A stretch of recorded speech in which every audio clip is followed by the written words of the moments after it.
Welcome to Animal Stories for Kids. If you like our stories, please give us a 5-star rating, subscribe to our podcast, and share it with your friends and family.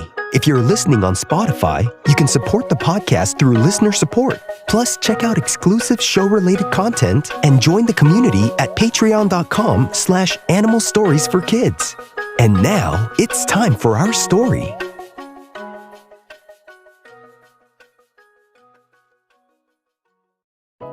Once upon a time, there was an Andrena named Zilpa. Zilpa the Andrena lived near a peaceful meadow that was surrounded by tall grass and blooming wildflowers.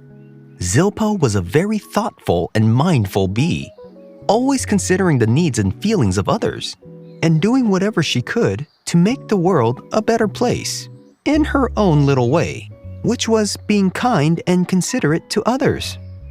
Like all Andrenas, she was a solitary bee who preferred to live alone, digging her burrow and living in the soft earth. One warm spring day, Zilpa decided it was time to find a new place to make her home. She buzzed around, searching for the right spot. Zilpa the Andrena wanted to be sure that her burrow wasn't too close to any other insects' homes because she understood how important it was for everyone to have their own space. She knew she wouldn't want to be bothered or forced to live next to another bug who just happened to make their home too close to hers. Zilpa the Andrena flew over patches of loose dirt, but each time she found a spot, she noticed that it was either too crowded with other insects or too close to other burrows. Not here, she hummed to herself. This one's too close to that beetle's nest. She buzzed away to another patch. But then she noticed a line of ants marching nearby. Oh no, this won't do either. The ants might need their path clear, she said to herself. Finally, after much searching, Zilpa found a perfect spot. It was a patch of loose dirt, far from any other burrows or insect homes. She checked all around to make sure she wouldn't be disturbing anyone, and that no one was too close to disturb her. Satisfied with her choice, Zilpa the Andrena got to work. Digging was hard work, but Zilpa the Andrena was determined. She carefully dug into the earth, making her burrow just the right size for herself. She used her strong legs to dig out a small opening, and then got to work on a tunnel. And then she started digging out the perfect chamber for herself to relax in. Zilpa the Andrena worked and worked, making sure her burrow was deep enough to be safe and cozy. As she dug, Zilpa thought about how nice it was to have her own space. I'm so glad I took the time to find a good spot, she thought, feeling proud of her work. Now I get to rest easy, knowing I won't be bothering anyone, and no one will be bothering me. Finally, after much digging, Zilpa the Andrena's burrow was complete. She crawled throughout the tunnels and her chamber, feeling very pleased with herself. The burrow was cool and comfortable, just the way she liked it. This is perfect, she said with a happy buzz.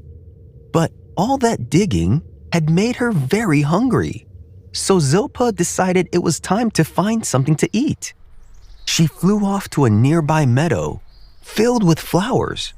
The bright yellow and purple blooms were just what Zilpa the Andrena was looking for. She landed on a flower and began to gather pollen and nectar to eat, enjoying the sweet taste and the warm sunshine. Zilpa buzzed from flower to flower, filling herself up and feeling full and happy. After a while, Zilpa the Andrena was ready for a quick bee nap. It's time to head back home, she thought to herself. She flew back to her burrow, ready to settle in for a nice nap. But when she arrived at the entrance to her burrow, she noticed something strange. There, right in the middle of her cozy little home, was a little spider. Zilpa the Andrena was very surprised. She had taken such care to make sure her burrow was in a spot where she wouldn't bother anyone. And now, here was a spider right in her home. The spider was small, with long legs and a calm look on its face. It didn't seem to be doing anything harmful, just sitting there, enjoying the coolness of the burrow. "Excuse me," Zilpa said politely. "This is my burrow. I spent a lot of time making sure it was in a place where I wouldn't bother anyone. And now you're in my space. Could you please leave?" The spider looked at Zilpa the Andrena with big eyes and said, But it's so hot outside, and your burrow is so nice and cool. I didn't mean to bother you, but it's so comfortable in here. Can I please stay just a little longer?" Zilpa didn't know what to do. She didn't want to be rude, but she really liked having her own space. She tried to think of a way to convince the spider to leave. "Maybe if I dig a little more, the spider will get the idea that it's my place," she thought to herself. So Zilpa the Andrena started to dig, and some of the dirt was being tossed in the direction of the small spider. Zilpa was hoping that the flying dirt would give a hint to the spider to move. But the spider just shook off the dirt and stayed right where it was.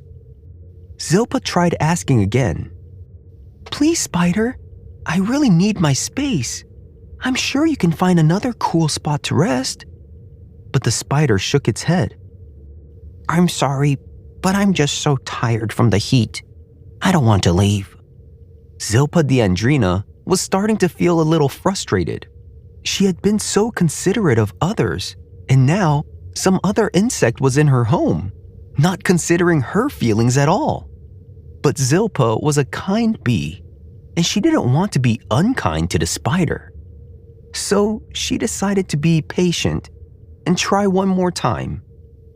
So she thought of a plan to keep walking back and forth so it would be a little bit uncomfortable for the spider. And so Zilpa started walking from the tunnel entrance and back to her chamber, and she would brush the side of the spider every time she walked by, trying to give the spider a hint that it was in her space and there wasn't enough room for both of them in the burrow. And so she walked through the tunnel to the tunnel entrance again, and back through the tunnel back to her chamber. And she walked back and forth, brushing up on the spider as she walked by. But the spider didn't seem to mind. It just shuffled a little to the side every time she walked by. "I guess this spider will never leave. How can it be so inconsiderate of me, even though I've been considerate of other bugs all around me?" Zilpa the Andrena thought to herself. "I guess I have no choice but to live with this spider." And Zilpa the Andrena felt defeated and unsure what to do next. Just then, something unexpected happened. The spider's eyes widened, and it suddenly scurried out of the burrow as fast as it could. Zilpa the Andrena was surprised. What happened? She wondered.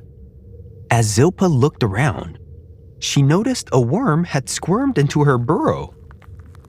The worm looked up at Zilpa the Andrena and said, "Oh, I'm sorry. I didn't mean to scare your guest away. I was just passing by and checking out this burrow." Zilpa laughed. "It's okay. You didn't scare me. And I think the spider needed to be reminded that others might need space too." The worm nodded in agreement and said, "It's important to be considerate of others, but sometimes not everyone understands that right away. I'm sure the spider didn't mean any harm, and maybe next time they'll remember to be considerate too." Zilpa the Andrena smiled and said, "You're right. Thank you for helping me see that." Then the worm waved its tail and then squirmed away. And Zilpa was finally alone in her burrow again. She curled up in her cozy space, feeling happy that she had been patient and kind, even when things didn't go as she expected. And as she was drifting off to sleep, Zilpa the Andrena thought about how important it was to give others space and to be understanding when others didn't do the same. In the end, Zilpa learned that even though not everyone would always be as considerate as she was, it was still important to be kind and patient. And who knows, maybe the spider would remember Zilpa the Andrena's kindness and be more considerate next time. And even if it didn't, at least Zilpa can hold her head up high, knowing that she was kind no matter what. And with a light buzz, Zilpa fell to a deep sleep, dreaming of sunny meadows and the sweet scent of flowers, knowing that she had done her best to make the world a better place, one little act of kindness at a time. And the Andrena lived happily ever after. The end. The Andrena is a genus of bees with over 1,500 species, and they can be found almost worldwide, with the exception of Australia and South America. Andrena bees are spread across the world, mostly in the northern hemisphere. Andrena bees are commonly known as mining bees because of their ground nesting lifestyle. They are ground nesting bees, digging tunnels in sandy or loose soil to create their nests. There are so many different kinds of Andrenas, but they have the commonality of burrowing in the ground to make their nests. Andrena bees are solitary, which means they usually live on their own. Female Andrenas dig individual burrows in the ground, usually in loose soil or sand. These burrows can be quite deep and can contain multiple cells that provide a mixture of pollen and nectar for the bees. After laying eggs in each cell, the Andrena females seal it off, making it secure until the larvas form. Some of the species can nest in large groups, but each female still operates independently, caring for her own babies without the cooperation of others. Andrena bees have many predators, including other insects, birds, and mammals. Their ground nesting habits make it a little easier for other insects to invade their nests. Andrena bees usually have no social structure or division of labor that are found in other bees, such as honeybees or bumblebees. Each female is responsible for her own offspring without much care from a community of other bees or hierarchy. Although Andrena bees are solitary and live on their own for most of the time, some Andrena species may nest near each other, but there is usually no cooperation between the females, and each tends to her own babies.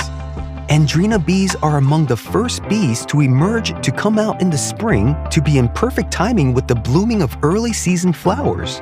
This allows them to get nectar and pollen before other types of pollinators.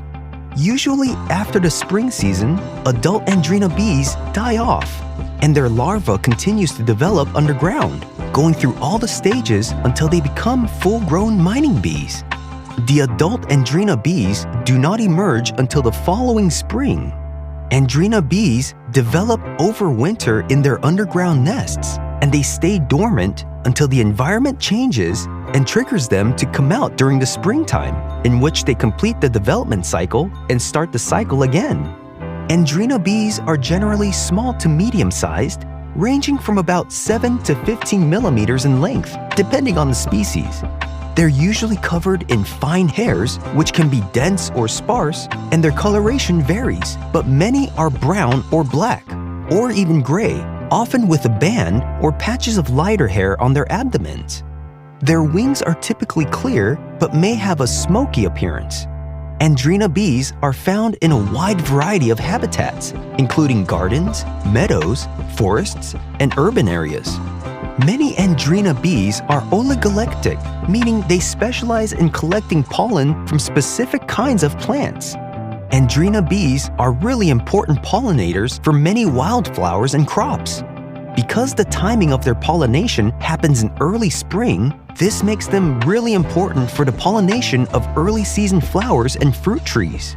Because there are so many in the species, identifying Andrena bees can be challenging and requires real careful examination of what they look like and their foraging and nesting behavior. Like many other bees, Andrenas face threats from habitat loss and pesticide use. Have you seen a real-life Andrena before?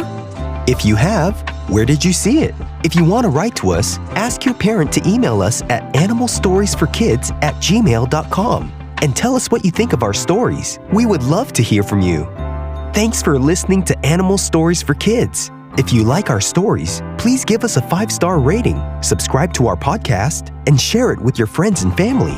If you're listening on Spotify, you can support the podcast through listener support. Plus, check out exclusive show-related content and join the community at patreon.com/animalstoriesforkids. Until next time, bye!